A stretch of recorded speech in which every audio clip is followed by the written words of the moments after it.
Hoy hablaremos de una de las técnicas que marcó la historia de la biología molecular. Me refiero a la PCR.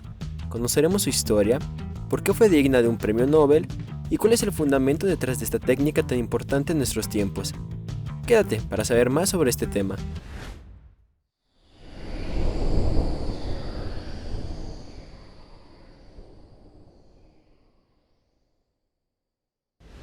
Antes que nada, iniciemos por entender de manera sencilla y rápida el mecanismo de replicación del ADN.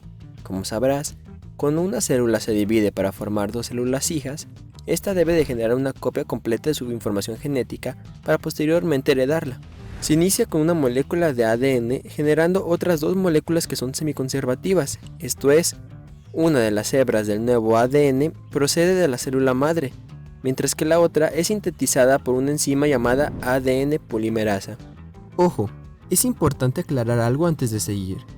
La ADN polimerasa no es capaz de crear nuevas moléculas de ADN de la nada.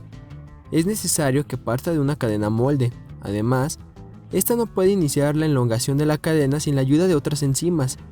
Antes que una ADN polimerasa actúe, es necesario enzimas como las primasas o las helicasas ya estén presentes. Hablemos de las primasas. La función de estas enzimas es crear pequeñas secuencias de ARN que se unirán posteriormente a la cadena molde de ADN. Estos fragmentos son conocidos por muchos como cebadores o primers. La función de estos primers es marcarle el lugar de comienzo a la ADN polimerasa para que ésta empiece la elongación de la nueva cadena. Las segundas, las helicasas, son las enzimas encargadas de romper los puentes de hidrógeno presentes entre las bases nitrogenadas, para así poder separar las dos hebras de ADN. Esto genera una horquilla o burbuja de replicación para que la ADN polimerasa pueda desplazarse a través de la cadena molde.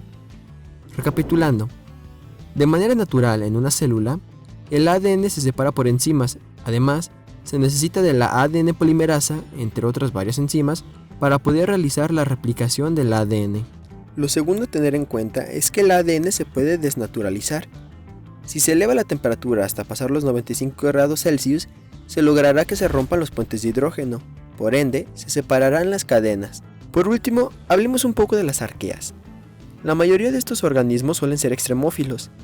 Esto quiere decir que habitan lugares con condiciones ambientales realmente extremas. Por ejemplo, algunos de estos organismos suelen vivir en ambientes con una presión atmosférica bastante alta, o por el contrario, bastante baja.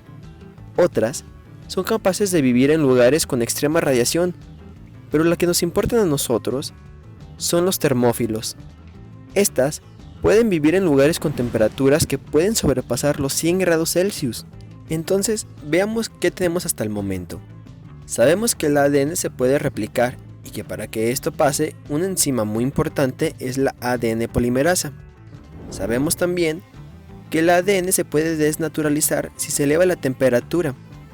Y además, también conocemos de la existencia de organismos que pueden vivir en condiciones de temperaturas extremas. ¿Entiendes por dónde van los tiros? Imagínate qué pasaría si se combinaran todos estos conceptos. Pues justamente eso lo logró Karen Mullis para así obtener el premio Nobel de 1993, creando una técnica súper innovadora para su momento. A esta técnica se le conoció como PCR, reacción en cadena de la polimerasa, por sus siglas en inglés. Técnica que permitía la amplificación de un segmento de ADN hasta llegar a formar miles o incluso millones de fragmentos iguales. ¿Te puedes hacer una idea de todo lo que se puede lograr con esto? Ya estamos listos para entender el fundamento de la PCR. Para empezar, la PCR es una técnica de biología molecular la cual permite amplificar un segmento específico de ADN. Para evitar el uso de tantas enzimas, la desnaturalización de las cadenas se realiza por ciclos de temperaturas.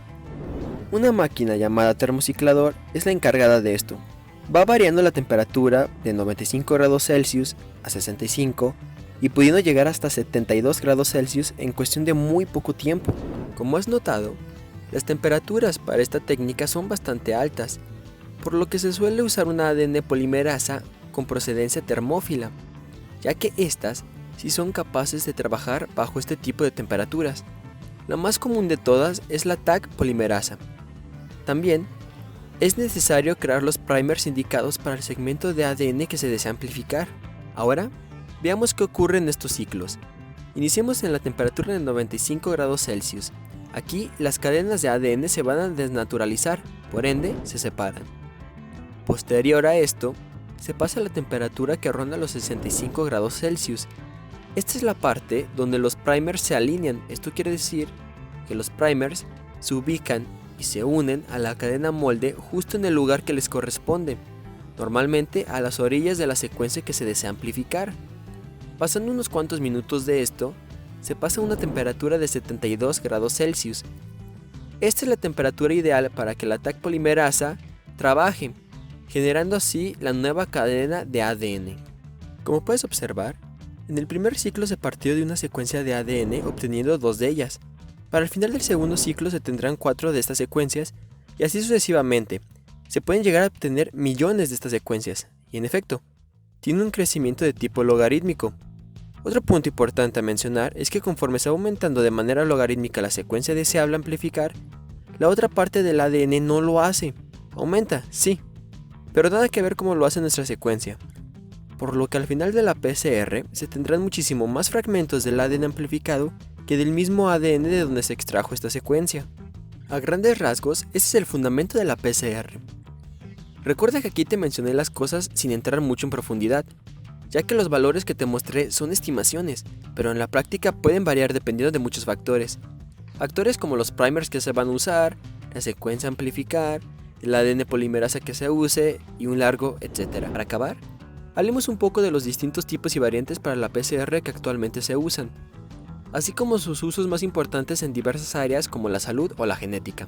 La PCR anteriormente explicada es la más común de todas y se conoce como PCR de punto final. Además de esta, contamos con PCR que nos permite realizar observaciones cuantitativas mientras la misma PCR se realiza. Ejemplo de estas PCRs son la PCR en tiempo real o la ddPCR. También existen PCRs que nos permiten observar el lugar donde se encuentra esta molécula de ácido nucleico. A estas PCRs se les conoce como PCR in situ y es de las más usadas en la área de la histología. Por último, como has notado en la explicación del video, se usa una molécula de ADN. Sin embargo, es posible partir de un ARN para transformarlo en un ADN mediante el uso de una retrotranscriptasa y llevar ese ADN resultante a una PCR.